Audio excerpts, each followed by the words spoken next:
அனைவருக்கும் நமஸ்காரம். இன்னைக்கு டே பாத்தீங்கன்னா எனக்கு 5 மணிக்கெல்லாம் ஸ்டார்ட் ஆயிடுச்சு. கார்த்திகை மாத செவ்வாய்க்கிழமைன்றதுனால நம்மளும் தலைக்கெல்லாம் குளிச்சுட்டு முருகப்பெருமானுக்கும் அபிஷேகம்லாம் பண்ணி அவருக்கும் அலங்காரம் எல்லாம் பண்ணி வச்சிருக்கோம். காலையிலேயே டிஃபன் வேலை எல்லாம் முடிச்சுட்டு அதுக்கப்புறம் மதியத்துக்கும் லஞ்ச் எல்லாம் பண்ணிட்டு 1:30 மணிக்கெல்லாம் முருகருக்கு பூஜை பண்ணணும் அப்படின்றதுனால அவருக்கு அழகான கோலம் போடணும்ன்றதுக்கோசமே இன்னைக்கு வேலையெல்லாம் சீக்கிரமா அப்படியே 1 by 1 முடிஞ்சுட்டே வந்தது. நம்ம வீட்டுல பாத்தீங்கன்னா அந்த பூவெல்லாம் பறிச்சுட்டு வந்தாச்சு. அப்படியே மாடிக்கு போய் பார்த்தோன்னே அந்த செண்டு பூ நம்ம ஆந்திராவுக்கு போயிருந்தோம் இல்லையா, பெருமாள் கோயிலுக்கு, அங்க இருந்து வாங்கிட்டு வந்தோம். அந்த பூ நல்லா பெருசா 2-3 பூ பூத்து இருந்தது. அதுல ஒரு 2 பூ கிள்ளின்னு வந்தாச்சு. நம்ம வெத்திலை தீபம் தான் ஏத்தி வச்சிருந்தோம். அதுல குங்குமம் மஞ்சள் இதெல்லாம் வச்சு அக்ஷதையெல்லாம் போட்டு ஓம் விளக்கு ஏத்தி இன்னைக்கு ஐயனுக்கு சூப்பரான ஒரு வழிபாடு. நம்ம வீட்டுல நைவேத்தியம் வச்சுட்டு சுவாமிக்கு தீப தூப ஆரத்தி எல்லாம் காமிச்சு மனசார எல்லாருக்குமே நல்லதே நடக்கணும் அப்படின்னு சொல்லி சுவாமிய மனசார வேண்டியாச்சு. என்னுடைய ஃப்ரெண்டு பாத்தீங்கன்னா ரீசெண்டா ஆறுபடை முருகரையும் தரிசனம் பண்ண போயிருந்தாங்க.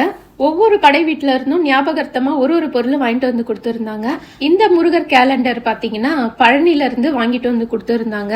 இந்த முருகர் குழந்தை முருகர். இவரு என்னதான் தெய்வம் அப்படின்னாலும் குழந்தைன்றப்போ நம்மளுக்கு ரொம்ப ஆசையா இருக்கு. முருகப்பெருமான அப்படியே கிள்ளி ஒரு முத்தம் கொடுத்தாச்சு. இன்னைக்கு டே பாத்தீங்கன்னா ரொம்ப பாசிட்டிவா போச்சு. அதே மாதிரிதான் உங்களுக்கும் போயிருக்கும் அப்படின்னு சொல்லி நினைக்கிறேன்.